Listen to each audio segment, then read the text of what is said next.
Halo guys, Ayusta di sini. Pada hari ini saya akan cerita tentang bagaimana saya submit dan publikasi di Frontiers. Ya, pertama kali kita harus bikin akun.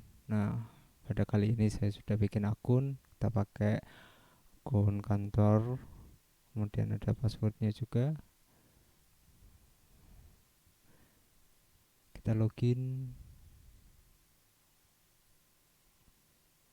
Nah, di sini kita memiliki banyak setting di sini. Ada semacam tutorialnya di bagian sini untuk preparasi, kemudian ini ada message-nya untuk overviewnya, kemudian ini profilnya, dan juga ini tracking untuk manuskripnya.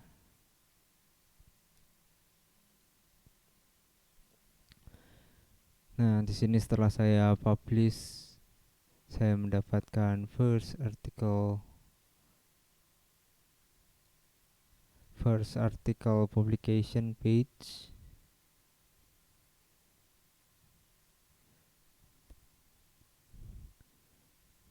Nah, mula-mula yang harus dikerjakan adalah mencari jurnal yang tepat. Nah, untuk Frontier ini merupakan publisher yang memiliki berbagai macam jurnal yang sangat luas, dari psikologi, health science, engineering, hingga sustainability. Nah, yang pertama dicari topiknya yang di mau. Kebetulan saya mencari nutrition.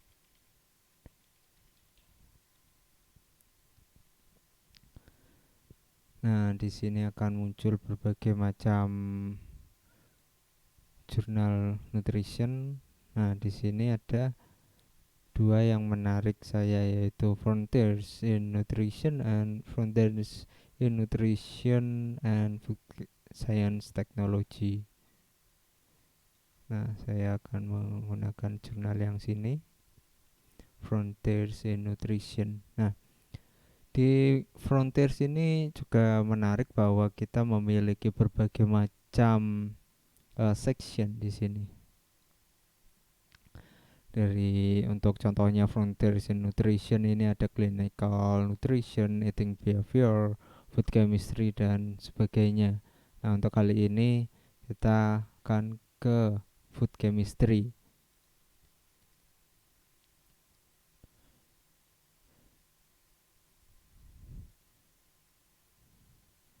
Nah, kenapa saya ke arah sini? Karena ada suatu special release di sini terkait dengan research topiknya. Jadi kita setelah mendapatkan sectionnya, kita mencari uh, special topik.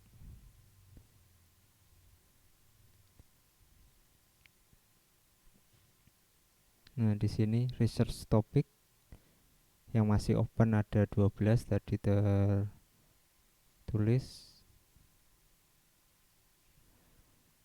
Nah, di sini ada berbagai macam spesial topiknya.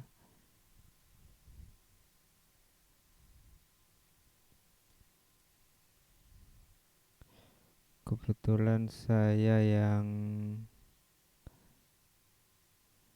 memasukkan itu yang ini, the effect of food processing on food components and their health functions.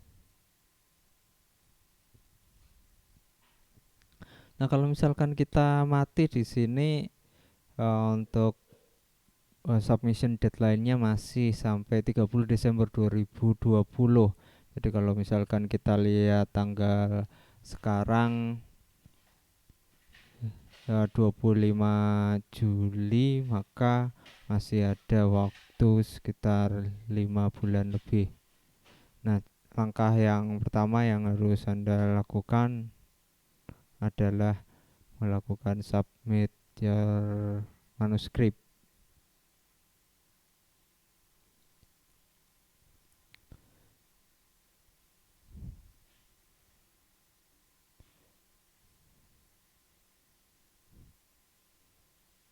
Nah, karena saya sudah pernah memulai, kita mulai ke yang continue saja.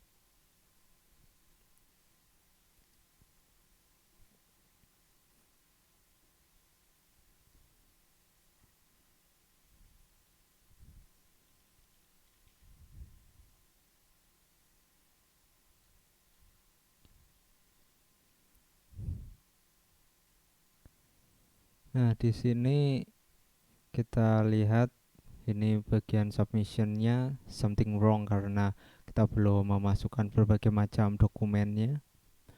Nah, di sini kita amati di bagian kiri adalah identitasnya, Frontiers in Nutrition, Food Chemistry. Kemudian kita lihat, kita harus tentukan artikel type-nya. Yang normal adalah original research. Nah, di sini perlu diamati guidelines-nya. Abstraknya maksimum 350, figure and tables-nya 15, manuskrip length-nya 12.000. Ini sepertinya kurang jelas nih.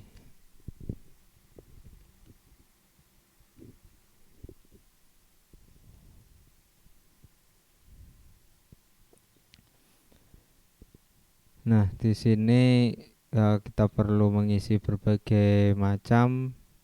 Nah, perlu diamati di sini bahwa biayanya 2.490 USD.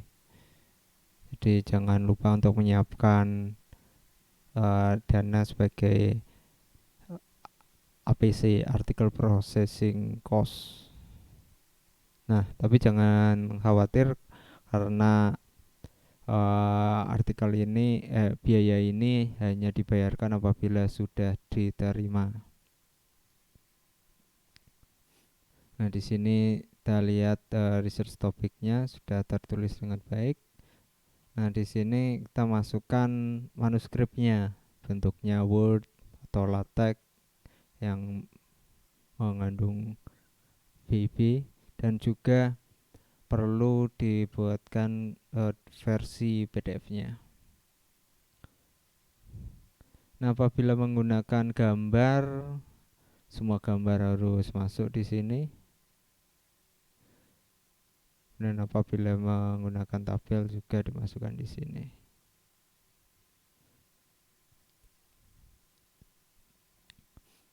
Nah, setelah semuanya sudah lengkap,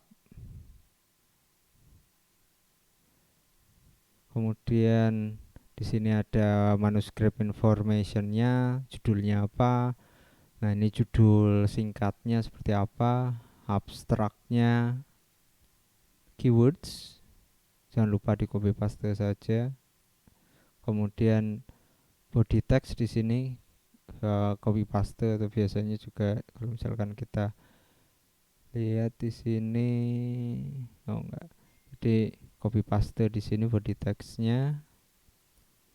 Kemudian autorsnya juga harus dilengkapi dengan email. Kemudian jangan lupa dipilih corresponding authornya. Di sini menarik karena corresponding author bisa lebih dari satu. Kemudian editorialnya dicari siapa yang mungkin.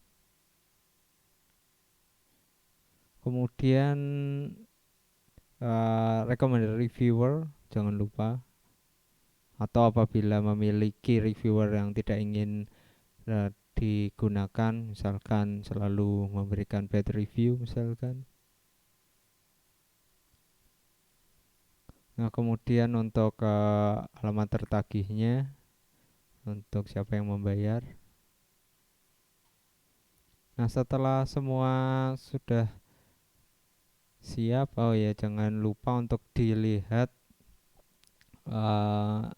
guidelines-nya. Anda bisa lihat di halaman depan di sini ada for author guideline. Kemudian submission checklist.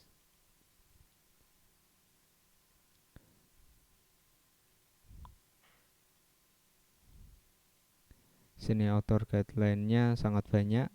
General standarnya dari article type, templates, manuscript length, language editing, sebagainya.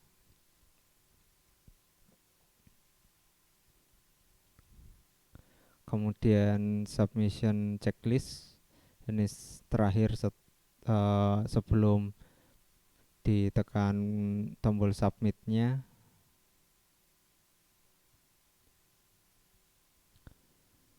Nah, setelah kita lakukan submit di sini, kita sebelum submit kita bisa preview untuk check and recheck, jangan sampai ada satupun yang terlewat.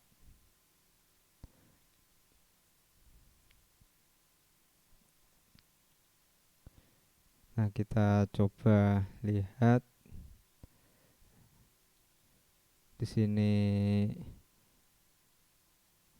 merupakan paper saya yang sudah publish. Kita bisa lihat review forumnya. Jadi setelah menunggu beberapa saat, maksimal biasanya 1 bulan, kita akan mendapatkan keputusan apakah paper kita masuk ke review atau tidak.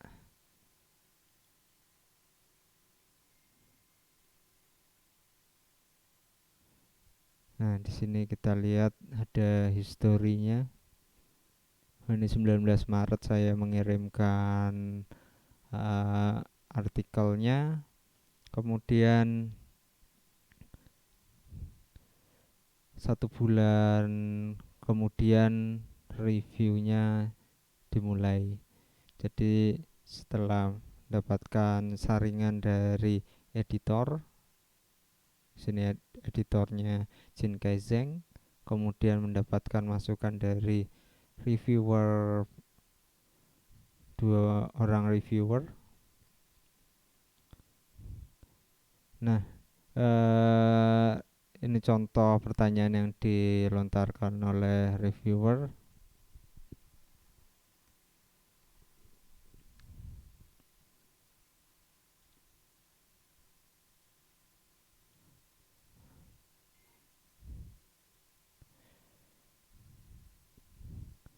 Ini contohnya. The work was done using pilot scale, which can be used as reference for food production. Ini statement dari reviewernya. Kemudian dia menanyakan, however, determination of the fat content of the result product was only duplicate. Nah, di sini kita perlu menjelaskan kenapa kita hanya menampilkan duplicate saja.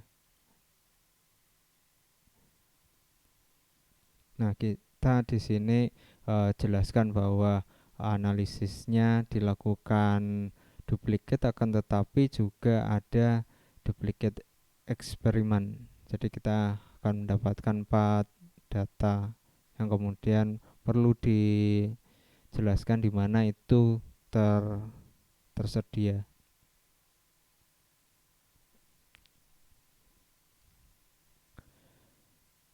Nah, di sini ada 2 reviewer, biar mirip.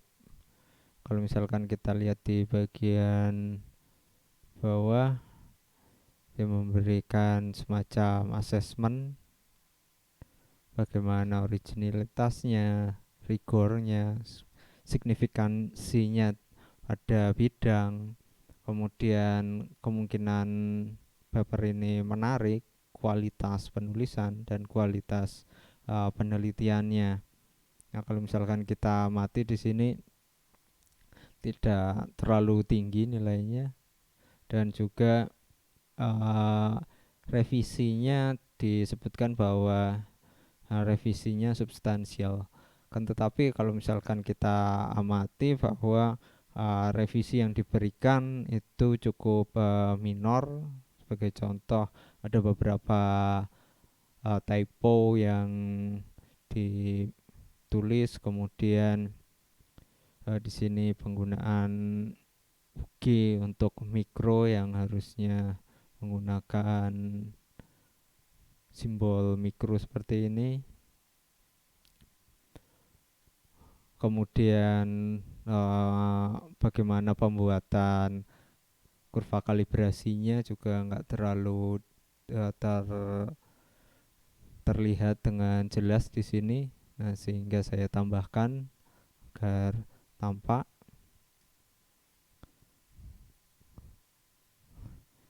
Nah, kemudian di sini diharapkan bahwa uh,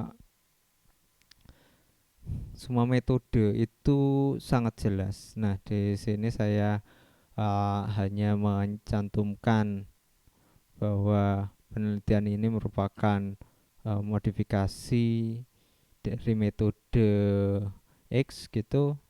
Maka reviewer meminta sebenarnya yang dimodifikasi itu apa sih. Nah, sehingga deskripsi lengkapnya itu diperlukan, sehingga tujuan akhirnya adalah pembaca itu mampu melakukan duplikasi analisis yang kita lakukan.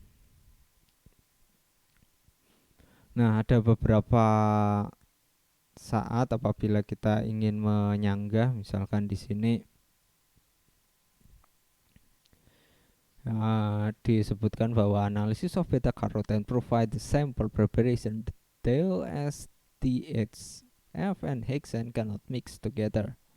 At the end, which part were selected for analysis? Nah, di sini tidak terlalu jelas kalimat yang saya tuliskan.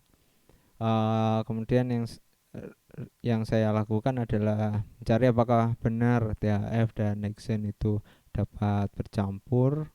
Nah, di sini saya dapatkan hal lain di sini.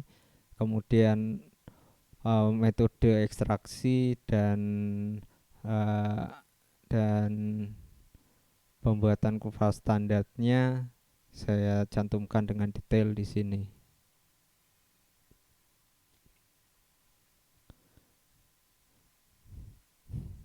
Nah, saran yang sangat bagus adalah menuliskan jawaban dengan detail dan akurat. Sebagai contoh di sini reviewer menuliskan baris. Nah, untuk itu jawabannya yang normal juga seperti ini. Ada pertanyaannya, kemudian ada kolom jawabannya, kemudian di mana dimodifikasi.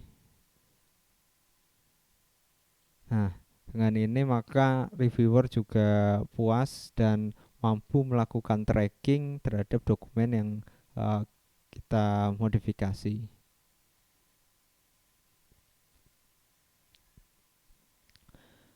Nah, kita coba lihat di reviewer berikutnya.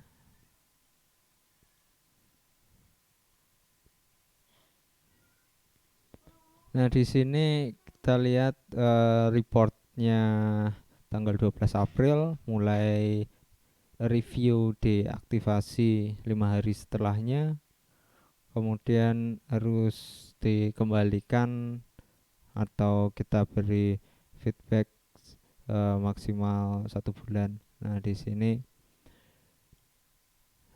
dilihat ini interaktif reviewnya aktivasi, kemudian saya masukkan uh, revisinya 1 bulan kurang 2 hari. Kemudian ada komentar lagi untuk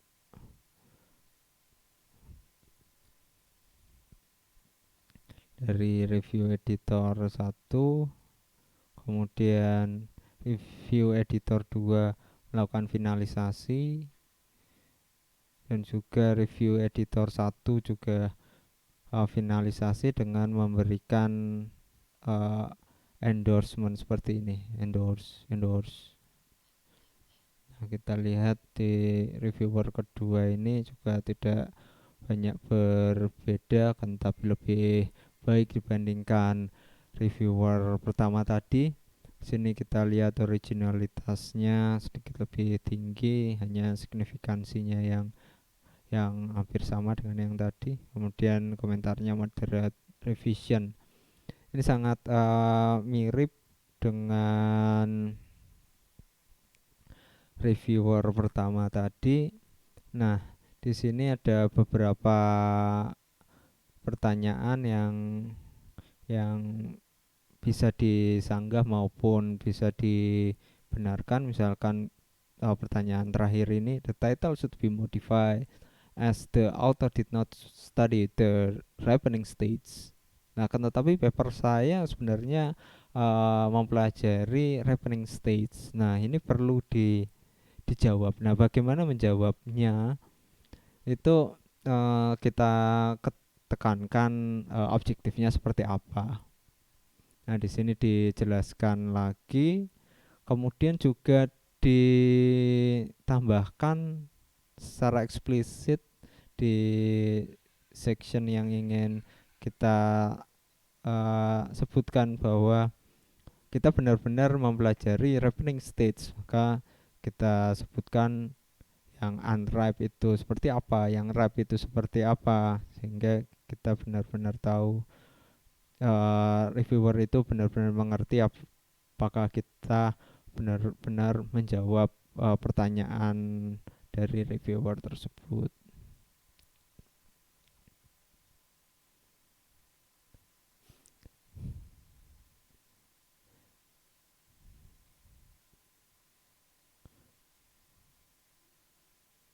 Nah, kita lihat ini pertanyaannya ini cukup menarik, adalah penggunaan standar deviasi dan standar error. Di sini saya menggunakan standar error dibandingkan standar deviasi. Nah, di sini saya menyanggah bahwa penggunaan standar error lebih cocok karena dengan menggunakan berbagai macam, dengan tambahan ulangan, maka tingkat keakuratan datanya menjadi lebih tinggi. Nah, kemudian ada beberapa typo seperti penggunaan G untuk pengganti untuk singkatan gram. Nah, sebelumnya saya menggunakan GR. Nah, penulisan-penulisan yang minor ini juga sebenarnya harus dihindari untuk diedit sebelum di submit, karena seringkali hal-hal seperti ini menjadi penyebab bahwa paper di reject.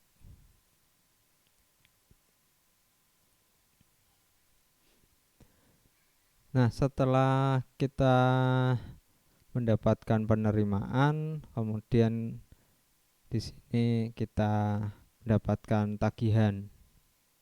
Nah, seperti tadi di depan bahwa kita harus membayar sekitar 2.490 US dollar. Kemudian setelah kita membayar, kita masuk ke dalam forum produksi. kita bisa lihat di sini sepertinya.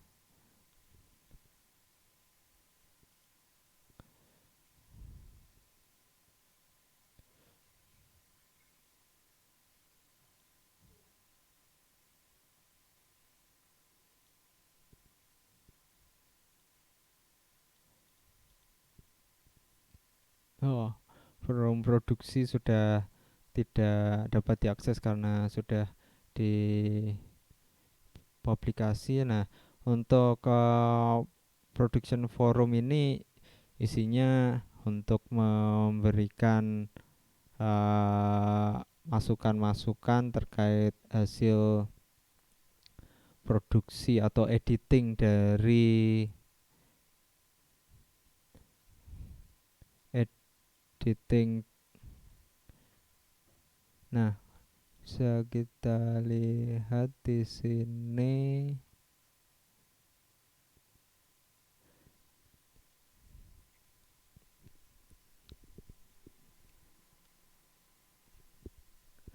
Nah, ini contohnya. Ini sangat menarik bahwa kita diyakinkan bahwa sudah dibaca secara detail. Nah, kemudian dia juga memberikan saran untuk merevisi nama, misalkan yang menggunakan 3 nama itu menjadi 2 nama. Nah, ini juga ada yang menarik bahwa author affiliationnya di sini tertulis salah. Nah, di sini kita lihat bahwa di sini tertulis Cina, padahal ada di Belanda. Nah, di sini untuk editingnya kita tidak boleh mengubah kata-kata, tetapi kita berikan komentar.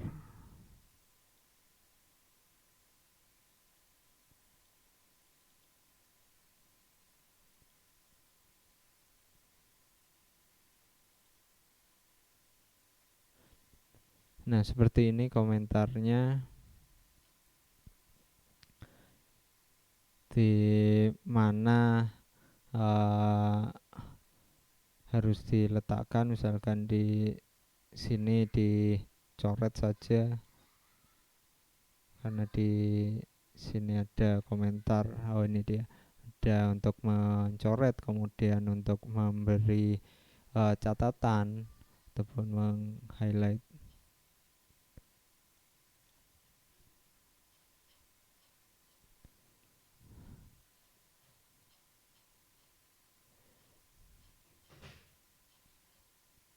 Nah, setelah dilakukan pengiriman komen ini, kemudian dikirim, dan kita lihat sekitar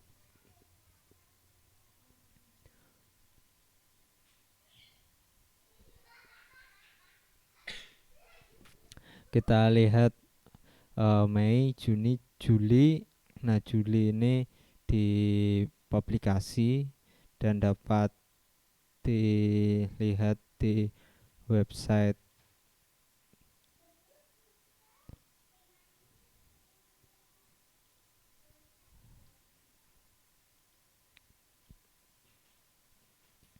Nah, di sini kita lihat yang tadi. Ini artikelnya jumlahnya ada 2. Ini paper yang saya tulis, dan ini paper yang lain. Nah, kita lihat di sini total view-nya ada 647. Dan di sini kalau misalkan Anda mati, ada yang memiliki foto, juga ada yang tidak. Nah, ini menarik karena terhubung pada akun Loop, semacam sosial media untuk peneliti. Nah, saya sarankan untuk membuat akun Loop ini. Nah, di sini bisa dilihat total view-nya berapa. profil view-nya berapa, publikasinya berapa, dan juga bisa kita hubungkan dengan Orchid.